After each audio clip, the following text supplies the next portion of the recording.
Olá, gente, tudo bem com vocês? Hoje é dia 30 de outubro, sexta-feira, e nós vamos iniciar a nossa aula de língua portuguesa. Vamos começar fazendo a correção das atividades da aula passada. Vamos iniciar a nossa correção pela página 21 do livro integrado. Primeira questão, a resposta é em 6 estrofes, vá conferindo suas respostas. Eu não vou entrar muito em detalhe em todas as questões para que o nosso vídeo não fique tão longo, tá certo, gente? Segunda questão. Não, o poema apresenta 3 estrofes com 2 linhas e 3 estrofes com 4 linhas. Terceira, as letras maiúsculas são usadas no início de cada verso. Nem sempre elas obedecem às regras de pontuação, já que estão sendo usadas também depois de vírgula. Isso acontece, gente, porque na escrita de poemas, essas regras, elas não são tão rígidas. Então, nos poemas, a verdade poética, e aí nós podemos ver a poesia sendo aplicada. Essa liberdade de utilizar as pontuações, as letras, repetições, tudo isso é possível nos poemas, pois se pode subverter o padrão das gramáticas, o que se denomina licença poética, tá certo? Então, se você já ouvir essa expressão, licença poética, exatamente refere a isso, tá certo? E a quarta questão, ela é pessoal, então não é necessário uma correção, mas é importante que vocês percebam aí que demonstra uma pessoa distraída, engraçada, com muita imaginação, né, que gosta de inventar histórias, mais ou menos nesse sentido. Vamos agora para a ficha de atividade, página 11. Primeira questão, leia o poema Urgente, de Sérgio Camparelli. Então, vocês fizeram a leitura desse texto. Na letra A, esse texto é um poema concreto, mas tem semelhanças com outro gênero textual. Qual? Então, de acordo com as características apresentadas aí no texto, ele tem uma semelhança pelas informações que ele passa com o gênero textual notícia. Então, se você conseguiu encontrar essa semelhança, colocou aí gênero textual notícia, sua resposta está correta. Continuando na página 12, letra B, a imagem da estátua do Cristo Redentor, localizada na cidade do Rio de Janeiro. A letra C, a opção correta é a terceira, é um composto de 23 versos, dividido em 2 estrofes. Letra D, de acordo com o texto, o que aconteceu? Uma gota de orvalho caiu. Quando aconteceu? Hoje, às 8 horas da manhã. Onde aconteceu? No Cristo Redentor, no Rio de Janeiro. Por que aconteceu? Porque estava ventando. E assim a gente finaliza a nossa correção. É isso aí, gente, feita a nossa correção, vamos dando continuidade ao nosso capítulo que nós estamos vendo um pouco sobre poesia. E na aula de hoje nós vamos ver também um pouco sobre pontuação. Então prestem atenção no conteúdo, observe toda a explicação com atenção para você aprender um pouco mais sobre esse assunto. Vamos lá? Vamos abrir o nosso livro na página 24 e ver um pouco mais sobre pontuação.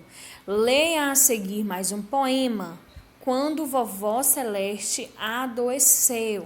E aí a gente vê uma imagem de ilustração da poesia que nós iremos ler.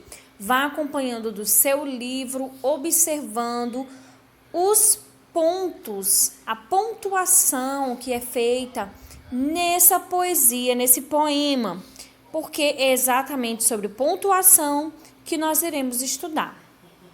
Quando Vovó Celeste adoeceu, não quis xarope, pílula nem chá.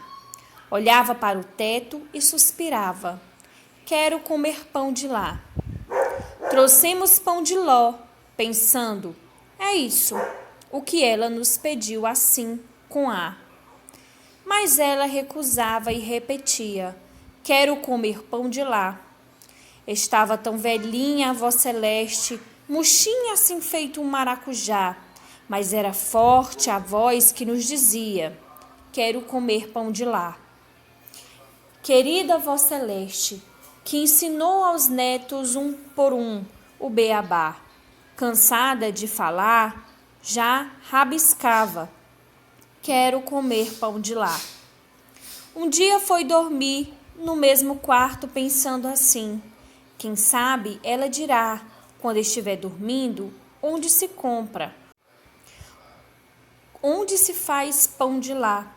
Mas logo adormeci e então sonhei que uma menina ao lado dela está, servindo-lhes floquinhos transparentes de uma nuvem que não há.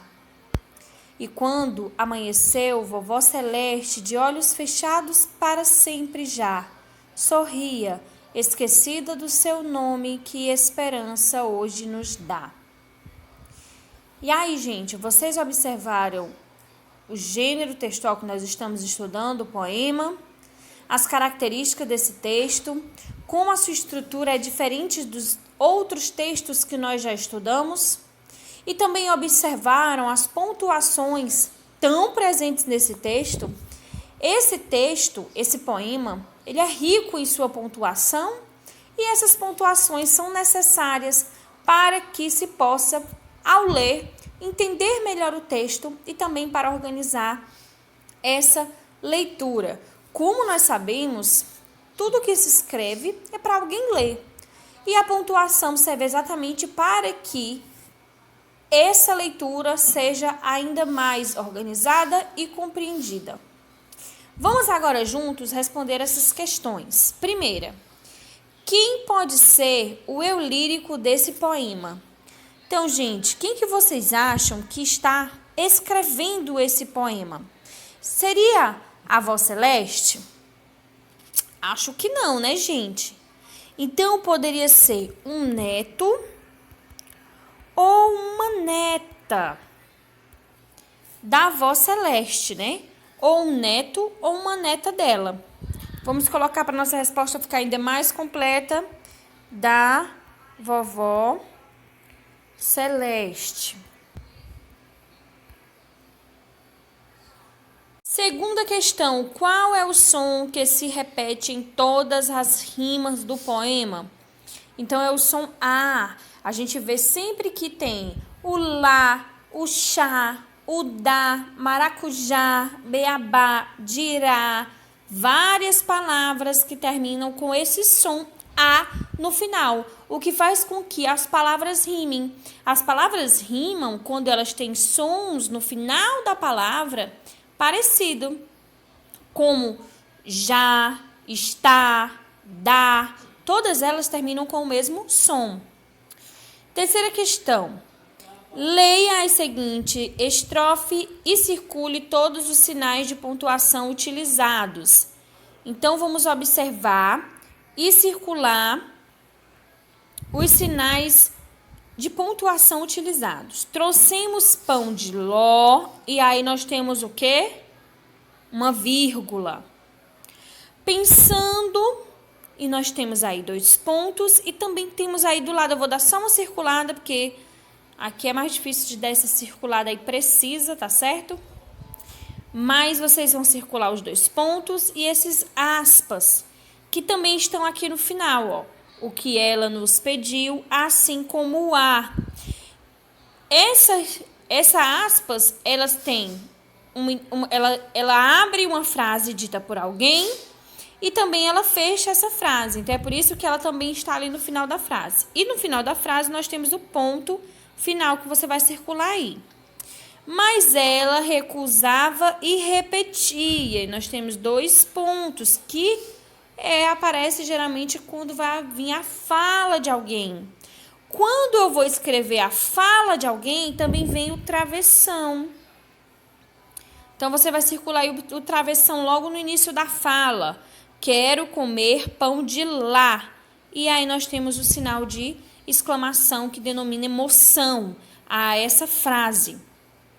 Cada sinal de pontuação tem uma função diferente. Conheça cada uma delas a seguir. Então, muita atenção para observar qual é a utilidade de cada pontuação que nós utilizamos. A vírgula Separa elementos de uma frase, intercala explicações. 2 pontos introduzem falas e enumerações. As aspas destacam falas, palavras estrangeiras, gírias e partes de textos. O ponto final indica o fim de uma frase ou de um texto. O travessão indica a fala de alguém ou a de algum personagem. O ponto de exclamação marca o final de frases exclamativas e indica uma emoção, alegria, espanto, tristeza, raiva e etc. O ponto de interrogação marca o final de frases interrogativas, ou seja, sempre que eu vou fazer uma pergunta, eu utilizo no final da frase o ponto de interrogação. Os pontos final de exclamação e de interrogação terminam a frase. Portanto, depois dele, as palavras sempre começam com letra maiúscula. Isso é muito importante, gente, de frisar. Todas as frases precisam começar com letra maiúscula. Se você escrever uma frase, você terminou ela, você vai utilizar um desses pontos, ou ponto final, ou ponto de exclamação, ou ponto de interrogação. E se você estiver fazendo um texto e for continuar o texto, depois de utilizar um desses pontos, você precisa começar a sua frase com letra maiúscula. Isso também vale para as respostas, quando vocês estiverem escrevendo uma resposta nas atividades, na prova, muitas vezes vocês esquecem de colocar a letra maiúscula no início. Não esqueçam, tá certo? É isso aí, gente. Vamos encerrando a nossa aula de hoje. Eu vou deixar com vocês a agenda para que vocês realizem a atividade referente à aula de hoje, logo depois aí do nosso vídeo, tá certo? Então é isso, gente. Um beijão. Fiquem com Deus. Até a nossa próxima aula. Tchau!